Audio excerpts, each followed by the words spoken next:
नमस्कार। आज class 11 banking topic unit first, जिसमें आपको हम आज बताएंगे बैंकिंग का इतिहास, हिस्ट्री ऑफ बैंकिंग। तो भारत में बैंकिंग का इतिहास जानने के लिए इसको दो भागों में बांटा गया है, pre independence and post independence. Pre independence में यदि हम जाएं तो प्री इंडिपेंडेंस में भारत में बैंकिंग के कार्यकाल को सबसे ज़्यादा बढ़ावा ब्रिटिश शासनकाल में मिला था। भारत में बैंकिंग का इतिहास लगभग 200 वर्षों से भी अधिक पुराना है। जब यूरोपियन लोग एक जगह से दूसरी जगह व्यापार के लिए निकला करते थे, तो प्राचीन समय में यूरोपियन लोग प्रातः निकला करते थे, एक लंबे समय तक यात्रा करते थे। जहाँ पर भी शाम हो जाती थी, अंधेरा हो जाता था, तो वहीं पर रुक जाते थे। तो आप लोगों ने एसएसटी क्लास 10th में या 9th में पढ़ा होगा, जिसमें बहुत से लोग एक साथ यात्रा के लिए निकलते थे, व्यापार के लिए निकलते थे। जब शाम हो जाती थी तो वहीं पर अपना तंबू लगा देते थे और वहीं पे अपना पड़ाव डाल देते थे। इसको हम बोलते थे सराय। सराय में इस तरह की व्यवस्था हुआ करती थी प्राचीन समय में। और सराय में क्या करते थे, नाच गाने का भी प्रबंध हुआ करता था। शाम के समय वो बेंचों के ऊपर में बैठते थे, जो व्यापारी लोग होते थे, और वहीं पर आपस में एक दूसरे का रुपयों का लेन देन का हिसाब किताब करते थे। वहीं से बैंक शब्द की उत्पत्ति हुई है। तो बैंक शब्द की उत्पत्ति जो है इंग्लिश वर्ड बेंच से हुई है। The word bank has been derived from the Latin word bancus or bancu. The meaning of it in English is a bench. The early banker transacted their business at benches in a market place. तो प्राचीन समय में क्या होता था, जो व्यापारी लोग होते थे बेंचों के ऊपर बैठ करके आपस में एक दूसरे का लेन देन करते थे। जो बेंच वर्ड है वहीं से बैंक के शब्द की उत्पत्ति हुई है। आज़ादी से पूर्व बैंकिंग इतिहास में, जैसा कि आपको बताया कि लगभग 200 वर्ष से भी अधिक पुराना इतिहास है। तो बैंकों का महत्व सबसे ज़्यादा ब्रिटिश शासनकाल में अंग्रेजों के समय में हुई थी। भारत में आधुनिक बैंकिंग की शुरुआत 18वीं सदी में हुई थी। तो 18वीं सदी से भारत में बैंकिंग का जो वर्चस्व बढ़ता जा रहा है। Bank of Hindustan, bank of Hindustan जिसकी स्थापना 1770 में स्थापित की गई थी, 18वीं सदी से भी पूर्व इसकी स्थापना हुई थी। ये यूरोपीय प्रबंध के तहत कलकत्ता में पहली बैंक थी। यदि आपसे पूछा जाए कि भारत की सबसे पहली बैंक का नाम बताइए, हिंदुस्तान की सबसे पहली बैंक का नाम बताइए, तो हिंदुस्तान की सबसे पहली बैंक का नाम आप कहेंगे बैंक ऑफ हिंदुस्तान। सिंपल सा वर्ड है, बैंक ऑफ हिंदुस्तान। हिंदुस्तान की पहली बैंक, बैंक ऑफ हिंदुस्तान। स्थापना कब हुई थी? 1770 में, 1770 में, प्री इंडिपेंडेंस ब्रिटिश शासनकाल में इसकी स्थापना हुई थी। ये बैंक 1832 की अवधि के दौरान नष्ट कर दी गई।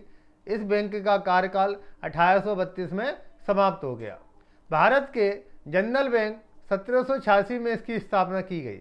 दूसरी बैंक जनरल बैंक, जिसकी स्थापना 1786 में की गई, जनरल बैंक ऑफ इंडिया। लेकिन इसका कार्यकाल केवल महज 5 साल का था। 5 वर्ष से अधिक ये बैंक टिक नहीं पाई और ये बैंकिंग व्यवस्था में अपना योगदान नहीं दे पाई और ये फेलियर हो गई, असफल हो गई। शताब्दी के आरंभ में ब्रिटिश इंडिया कंपनी ने 3 बैंकों की शुरुआत की। ब्रिटिश इंडिया कंपनी के शासनकाल में 3 बैंकों की स्थापना हुई, जिसमें सबसे पहली बैंक थी bank of Calcutta. Bank of Calcutta जिसकी स्थापना 1806 में की गई। दूसरी बैंक थी bank of Bombay. Bank of Bombay की स्थापना 1840 में की गई। और तीसरी बैंक थी bank of Madras. Bank of Madras की स्थापना 1843 में की गई। इस तरीक़ा से 3 बैंकों की स्थापना ब्रिटिश शासनकाल में की गई। ये तीनों ही बैंक प्रेसिडेंसी बैंक कहलाती थी। प्रेसिडेंसी का मतलब ये होता है कि जिस राज्य में या जिस शहर में सबसे ज़्यादा पूंजीवादी लोग रहते हैं, सबसे ज़्यादा जहाँ बैंक को सबसे ज़्यादा वर्चस्व बढ़ता है, जहाँ रुपयों का सबसे ज़्यादा लेन देन होता है, जो सबसे महंगा शहर होता है, महंगा का मतलब है जिसमें सबसे ज़्यादा महंगाई दर होती है, तो उसी को हम प्रेसिडेंसी शहर कहते हैं। उन शहर में इन 3 बैंकों की स्थापना की गई। अब पहली बैंक है bank of Calcutta. Bank of Calcutta को हम बैंक ऑफ बंगाल के नाम से भी जानते हैं। इसकी स्थापना कलकत्ता में हुई थी, इसलिए इसका नाम बैंक ऑफ कैलकाटा पड़ा। याद करने का सिंपल तरीका ये है कि बैंक ऑफ कैलकाटा सबसे पहली बैंक जो ब्रिटिश शासनकाल में इसकी स्थापना हुई थी 1806 में। तो बैंक ऑफ कैलकाटा में ये ब्रिटिश राज के दौरान पहला प्रेसिडेंसी बैंक था। Bank of Calcutta it was rename is the best of bank of Bengal. इसका नाम रीनेम कर दिया गया और इसका नाम रख दिया गया बैंक ऑफ बंगाल। ये जो रीनेम किया गया इसका दोबारा नाम रखा गया, रीनेम किया गया 1809 में किया गया। कलकत्ता मुख्य रूप से ब्रिटिश साम्राज्य के व्यापार का कारण भारत में सबसे अधिक सक्रिय था और यहाँ भी बड़े बड़े व्यापारिक बंदरगाह थे। यहाँ पोर्ट थे, बंदरगाह के द्वारा एक जगह से दूसरी जगह समुद्री रास्ते से व्यापार हुआ करता था। तो जब समुद्री रास्ता से व्यापार हुआ करता था तो सबसे सर्वाधिक रुपयों का लेन देन की आवश्यकता पड़ी। इसलिए सबसे पहली बैंक ब्रिटिश शासनकाल में ईस्ट इंडिया कंपनी के समय में कलकत्ता में स्थापित की गई, जिसका नाम बैंक ऑफ कलकत्ता रखा गया। उसको दोबारा से रीनेम कर दिया गया 1809 में और रीनेम करके बैंक ऑफ बंगाल कर दिया गया। दूसरी बैंक 1840 में दूसरी प्रेसिडेंसी बैंक की स्थापना की गई, जिसको बैंक ऑफ बॉम्बे के नाम से जाना जाता है। बैंक ऑफ बॉम्बे स्थापित किया गया और इसकी स्थापना बम्बई में की गई। Bank of Madras in 1843। Bank of Madras की स्थापना 1843 में की गई। 1 जुलाई 1843 बैंक ऑफ मद्रास चेन्नई में स्थापित की गई। इसका नाम चेन्नई अभी पड़ा है, पुराना नाम इसका मद्रास था। अब ये ब्रिटिश राज के दौरान तीसरी प्रेसिडेंसी बैंक थी। ये प्रेसिडेंसी बैंक ब्रिटिश शासन के अधीन कई वर्षों के लिए भारत में अर्ध केंद्रीय बैंक, सेमी सेंट्रल बैंक या क्वासी गवर्नमेंट बैंक के नाम से इसको जाना जाता है, जिसमें अर्ध सरकारी बैंक मतलब गवर्नमेंट की सहभागिता हुआ करती थी। बैंक ऑफ मद्रास की स्थापना 1843 में हुई थी। द 3 बैंक्स वर मर्ज इन 1921। इन 3 बैंकों को मर्ज कर दिया गया। कब? 1921 में। इन 3 बैंकों का विलय हो गया। इन 3 बैंकों को मिला करके एक बैंक बनाई गई, जिसका नाम था imperial bank of India. Imperial bank of India 1921 में। इस बैंक की कोई स्थापना नहीं की गई थी, बल्कि जो 3 बैंक थी आपको बताया गया, bank of Kolkata, bank of Bombay और बैंक ऑफ मद्रास। इन 3 बैंकों का विलय कर दिया गया, इनको आपस में मिला दिया गया और मिलाने के बाद में जिस बैंक का नाम रखा गया उसका नाम था इंपीरियल बैंक। तो इंपीरियल बैंक जो बनाया गया वो सन 1921 में बनाया गया, जिसे सन 1955 में 1955 में और बहुत फेमस नाम है जिसको आप मोस्टली सभी लोग जानते हैं और भारत में प्रेजेंट में लार्जेस्ट कॉमर्शियल बैंक है, जिसका नाम है भारतीय स्टेट बैंक। तो भारतीय स्टेट बैंक जो नाम दिया गया वो 1955 में स्वतंत्रता के बाद पोस्ट इंडिपेंडेंस बैंक 1955 में भारतीय स्टेट बैंक इसका नाम कर दिया गया, जबकि इसका पुराना नाम था इंपीरियल बैंक। और इंपीरियल बैंक भी 3 बैंकों से मिलकर बनी, bank of Kolkata, bank of Bombay और bank of Madras. Bank of Kolkata 1806, bank of Bombay 1840 और बैंक ऑफ मद्रास 1843। इन तीनों का मर्ज किया गया 1921 में। और 1921 में मर्ज करने के बाद जो बैंक का नाम रखा गया उसका नाम है इंपीरियल बैंक। इंपीरियल बैंक इसका नाम रखा गया और बाद में इंपीरियल बैंक का नाम बदल दिया गया। स्वतंत्रता के पश्चात भारतीय स्टेट बैंक कर दिया गया। तो भारतीय स्टेट बैंक में ये बैंक विलय हो गई 1955 में। Which upon India's independence became the State Bank of India in 1955. The largest and oldest bank which is still in existence is the State Bank of India. सबसे पुरानी और सबसे बड़ी कॉमर्शियल बैंक भारतीय स्टेट बैंक है, जिसका नाम 1955 में भारतीय स्टेट बैंक रखा गया। Allahabad bank. Allahabad bank private sector की सबसे पहली बैंक है। यदि आपसे पूछा जाए which is the private sectors first bank, तो आप कहेंगे Allahabad bank is the first bank of private sector. Oldest private sectors first bank Allahabad bank. तो इलाहाबाद बैंक सबसे पुरानी बैंक है। इलाहाबाद बैंक ऑफ इंडिया पूरे भारत में शाखाओं वाले पिछले 154 वर्ष से 154 वर्ष से अपनी सेवाएं प्रदान कर रही है।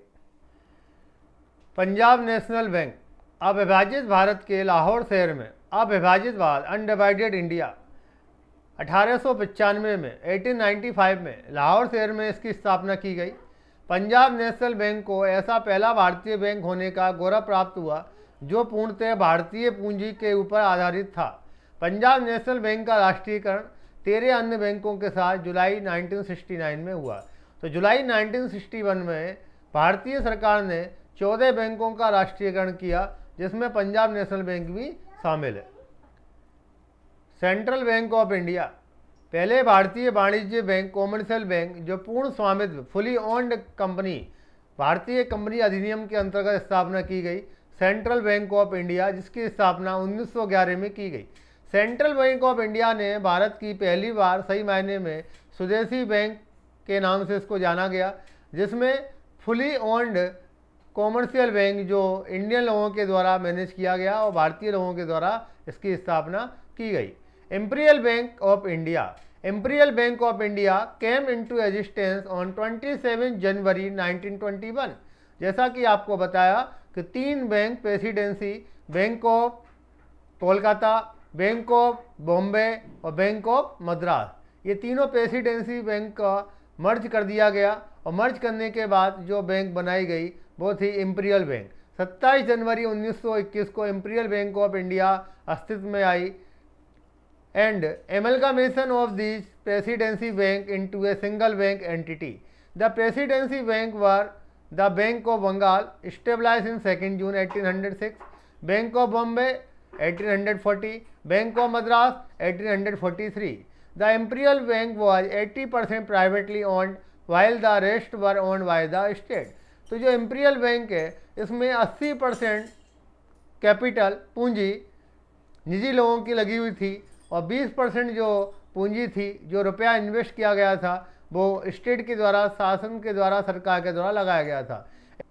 भारतीय रिजर्व बैंक 1934 में भारतीय रिजर्व बैंक अधिनियम पारित किया गया। 1 अप्रैल 1935 को भारतीय रिजर्व बैंक की स्थापना की गई। अक्सर करके पूछा जाता है कि आरबीआई की स्थापना की गई, रिजर्व बैंक ऑफ इंडिया की स्थापना कब की गई? 1 अप्रैल 1935 को की गई।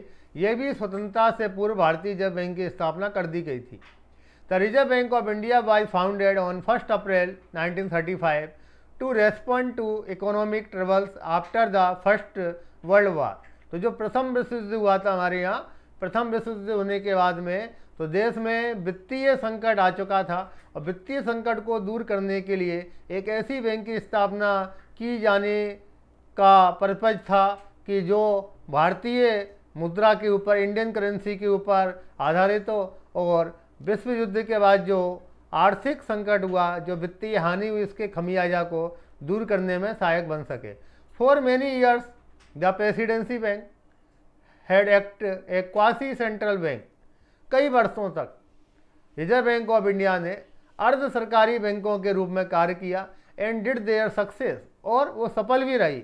until the Reserve Bank of India was established in 1935 under the Reserve Bank of India Act 1934। Bharat में प्रारंभिक बैंक की शाखाएं, उनका कारोबार व्यापारिक केंद्रों तक ही सीमित होता था। तो पहले जो बैंक हुआ करती थी वो केवल कॉमर्शियल सेक्टर में ही काम करती थी, जहां उनको ज़्यादा लाभ हुआ करता था, ज़्यादा फायदा हुआ करता था, उसी सेक्टर के लिए वो उसके हितों की रक्षा के लिए काम करती थी। लेकिन जो बैकवर्ड एरियाज हैं, पिछड़े हुए क्षेत्र हैं, जो अनडेवलप्ड एरियाज हैं, उनके लिए जो प्राइवेट सेक्टर की बैंक हैं वो हेल्प नहीं करती थी। तो बैंक अपनी सेवाएं केवल वाणिज्य प्रतिष्ठानों को ही देता था। स्वतंत्रता से पूर्व देश के केंद्रीय बैंक के रूप में भारतीय रिजर्व बैंक की सक्रिय था, जबकि सबसे प्रमुख बैंक उस समय इंपीरियल बैंक ऑफ इंडिया था।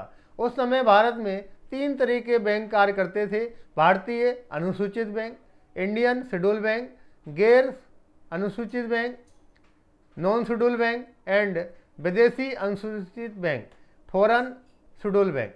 तो ये 3 तरीका के बैंक काम करते थे। आज़ादी के बाद बैंकिंग इतिहास, post independence period. At the time when India got independence, all the major banks of the country were led privately, which was a cause of concern as the people belonging to rural areas were still dependent on money lenders for financial assistance. तो गाँव में, urban areas और rural areas में किसान लोग, गरीब लोग साहूकार महाजन के ऊपर ही डिपेंड हुआ करते थे। साहूकार महाजन उन्हें ऋण की सुविधा दिया करते थे और जनता का शोषण किया करते थे। इस तरह की बहुत सारी खामियां हमारे देश में स्वतंत्रता से पूर्व चली आ रही थीं, तो उनको दूर करने के लिए कई तरह के बैंक रेगुलेशन बनाए गए, बैंक नियम बनाए गए। With to aim solve this problem the government decided to nationalise the bank. तो गवर्नमेंट ने डिसाइड किया कि बैंकों का राष्ट्रीयकरण किया जाए। These bank were nationalise under the banking regulation act 1949। इन सभी बैंकों का राष्ट्रीयकरण 1949 में कर दिया गया। राष्ट्रीयकरण का मतलब होता है जो प्राइवेट सेक्टर में काम करने वाली बैंक थी, सरकार ने उसका कब्जा अपने पास ले लिया, उसको बोलते हैं राष्ट्रीयकरण करना, नेशनलाइजेशन करना।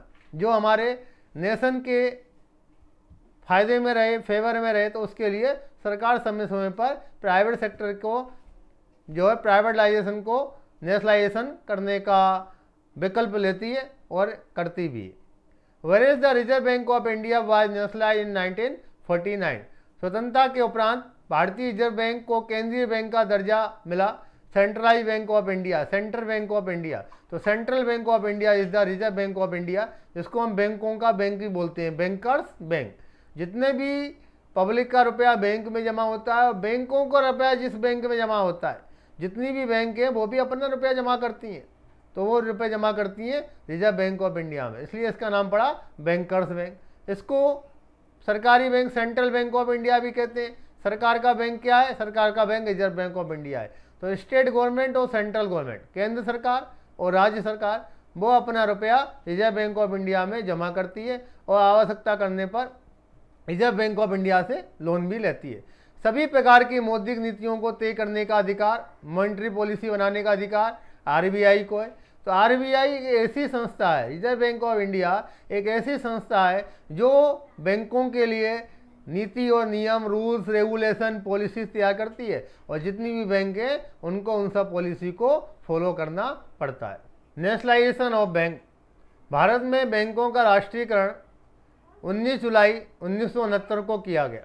सबसे बड़ा राष्ट्रीयकरण का काम 19 जुलाई 1969 को किया गया। ये सभी वाणिज्यिक बैंक थे, जितनी भी कॉमर्शियल बैंक थी इन सबका राष्ट्रीयकरण हुआ होगा। उसके बाद दूसरा राष्ट्रीयकरण का कार्यकाल 15 अप्रैल 1980 को हुआ, जिसमें 6 और बैंकों का राष्ट्रीयकरण हुआ।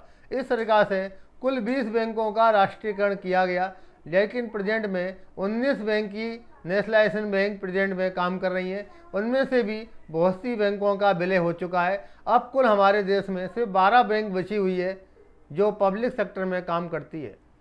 इन 14 बैंकों की सूची इस प्रकार है: Allahabad bank, bank of Baroda, bank of India, bank of Maharashtra, Canara bank, central bank of India, Dena bank, Indian bank, Indian overseas bank, Punjab national bank, syndicate bank, union bank of India, united bank of India और united commercial bank. ये 14 बैंकों का राष्ट्रीयकरण 1969 में किया गया। उसके बाद 1980 में और 6 बैंकों का राष्ट्रीयकरण किया गया। 15 अप्रैल 1988 को Andhra bank, corporation bank, new bank of India, oriental bank, Punjab and Sind bank और विजय बैंक। इस प्रकार से कुल 20 बैंकों का राष्ट्रीयकरण, जो कॉमर्शियल बैंक थी उनका नेशनलाइजेशन सरकार ने किया।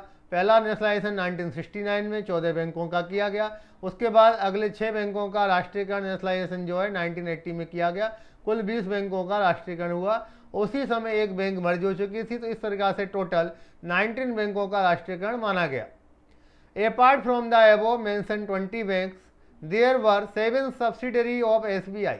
एसबीआई की 7 सहायक बैंक थी जो 1 अप्रैल 2017 को मोदी सरकार में जो अपनी वित्त मंत्री सीतारमण, उन्होंने निर्मला सीतारमण, उन्होंने अध्यादेश पारित करा करके उनको मर्ज कर दिया। State bank of Patiala, state bank of Hyderabad, state bank of Bikaner and Jaipur, state bank of Mysore, state bank of Travancore, state bank of Saurashtra और स्टेट बैंक ऑफ इंदौर। इस तरीक़ा से इन सहयोगी बैंक, ये जो सहयोगी बैंक हैं पहले एसोसिएट बैंक ऑफ एसबीआई के नाम से जाना जाती थी, अलग अलग सेक्टर में काम करती थी। इन सातों बैंकों को एसबीआई के अंदर में मर्ज कर दिया गया। अब एक ही बैंक रह गई है इनकी जगह, state bank of India. List of merge bank in 2021। तो ये प्रेजेंट में मॉडर्न सिचुएशन है कि इस समय हमारे देश में प्राइवेट सेक्टर के अलावा जो पब्लिक सेक्टर की बैंकें हैं, पब्लिक सेक्टर की बैंक कुल 12 अवेलेबल है। Only 12 banks are available in public sector bank. Anchor bank and bank merge. अब आपको ये बताया जा रहा है कि कौन सी बैंक किस बैंक में मर्ज हुई। Punjab national bank anchor bank, जिसमें मर्ज हुई है ओरिएंटल बैंक ऑफ कॉमर्स और यूनाइटेड बैंक ऑफ इंडिया। इन दोनों बैंकों का विलय हो गया पंजाब नेशनल बैंक में। केनरा बैंक, इसमें मर्ज हुई है सिंडिकेट बैंक। इसके बाद इलाहाबाद बैंक। इलाहाबाद बैंक आपको बताया था मैंने, इलाहाबाद प्रेसिडेंसी के अंतर्गत चलता था, प्राइवेट सेक्टर की सबसे बड़ी बैंक थी। बाद में इसका राष्ट्रीयकरण किया गया, इसमें स्टेट की भी भागीदारी हुई और अब इसको मर्ज कर दिया गया है। इलाहाबाद बैंक को मर्ज कर दिया गया इंडियन बैंक में। Andhra bank corporation bank merge into union bank of India. Dena bank, Vijaya bank merge into bank of Baroda. और स्टेट बैंक की जितनी भी सहयोगी बैंक थी, एसोसिएट बैंक थी, वो सब मर्ज कर दी गई किसमें, स्टेट बैंक ऑफ इंडिया में। अब जो मर्ज की गई, मर्ज के पीछे कोई ना कोई कारण रहता है। तो अब सवाल उठता है कि जो मर्ज की गई है, जो विलय किया गया है, विलय के पीछे क्या उद्देश्य है। तो विलय के पीछे ये उद्देश्य है, advantage of public sector bank merger, the bank service delivery will see the huge improvement. तो अब इसमें क्या हुआ, अब आपने देखा होगा जब मैंने आपको bank of Kolkata, bank of Bombay, bank of Madras दिखाई थी, तो पहले बैंक की खूब बड़ी बड़ी बिल्डिंग हुआ करती थी, महल हुआ करते थे, हिस्टोरिकल प्लेस हुआ करते थे।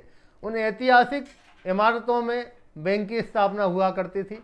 नंबर ऑफ कस्टमर कम थे, पहले लोगों के मकान बड़े हुआ करते थे, बैंक भी बड़ा हुई करती थी और बैंकों के और लोगों के दिल भी बड़े हुआ करते थे। अब सब कम है और पहले नंबर ऑफ कस्टमर कम थे। अब प्रेजेंट सिचुएशन में क्या है, लोगों के घर भी कम हो गए, लोगों का दिल भी छोटा हो गया, लेकिन पूंजी का आकार बढ़ गया, कैपिटल बढ़ गई है। तो अब प्रेजेंट में जो छोटी छोटी बैंक हैं वो अपनी जो इनकॉर्पोरेशन कॉस्ट हैं, अपने स्टैंडिंग कॉस्ट हैं, अपने खर्चों को पूरा नहीं कर पाते थे। उन सभी बैंकों की प्रॉब्लम को देखते हुए ये मर्जर की पॉलिसी अपनाई गई। तो bank service delivery will see a huge improvement, merger enable a large capital base that will aid the acquired to offer a bigger loan amount. जब बैंकों का मर्जर हो गया, दो दो तीन तीन बैंक जो है आपस में मिलकर एक बैंक हो गई, तो उनकी जो कैपिटल थी वो भी इकट्ठी हो गई। जब तीन तीन चार चार बैंकों की जो कैपिटल है एक साथ आ जाएगी, तो बैंक के पास में एक ह्यूज अमाउंट, एक बड़ा अमाउंट इकट्ठा हो जाएगा, जो हम बड़े बड़े लोन देने में काम में यूज कर सकते हैं। Customer of the bank will have a much wider range of product they can choose from in mutual fund, insurance product, loan product and various types of deposit account scheme. The need for recapitalize from the government will reduce after a merger. The bank will have an opportunity to stabilize technology advancement in their process. तो जो छोटी छोटी bank थी उनके पास रुपयों की कमी हुआ करती थी, उनके पास में अच्छी टेक्नोलॉजी खरीदने के लिए रुपयों की कमी हुआ करती थी। जब बैंकों का मर्ज हो गया तो उनके बहुत सारे स्टैंडिंग कॉस्ट, बहुत सारे खर्चे कम हो गए, जिससे कि बैंक की सेविंग्स बढ़ गई और जनता को बड़े बड़े लोन देने में हेल्पफुल हुई और नई नई एडवांस टेक्नोलॉजी का यूज भी होने लगा। इस तरीक़ा से बैंक का जो मर्ज हुआ, विलय हुआ, उसका जो एडवांटेज है वो और बाकी के बैंकों को मिलने लगा। अब इस वीडियो में आपको हमने बैंक के इतिहास के बारे में बताया, प्री इंडिपेंडेंस और पोस्ट इंडिपेंडेंस बैंक। शुरुआत में ब्रिटिश शासन काल से लेकर के 200 साल से भी पुराना इतिहास रहा है हमारे देश का बैंकों का, और अभी तक प्रेजेंट तक कौन सी बैंक 2017 2021 तक प्रेजेंट में कौन सी बैंक चल रही है, ये था बैंक का इतिहास। अब इसके बाद नेक्स्ट वीडियो हम जल्दी ही अपलोड करेंगे, जिसमें आपको centralise bank, state bank, commercial bank, state bank of India और अपनी जो central bank, reserve bank of India, उनके कामकाज के बारे में और उनके जो भी एडवांटेज है आरबीआई का जो कंट्रोल है उनके बारे में डिस्कस करेंगे। तो ये वीडियो आई होप आपके लिए हेल्पफुल होगी। आप इस वीडियो को समझें और अच्छे से एग्ज़ाम के लिए आपको ये हेल्पफुल और आपको सपोर्ट करेगा। वीडियो आपको पसंद आए तो आप लाइक करें, सब्सक्राइब करें एंड शेयर करें। Thank you very much.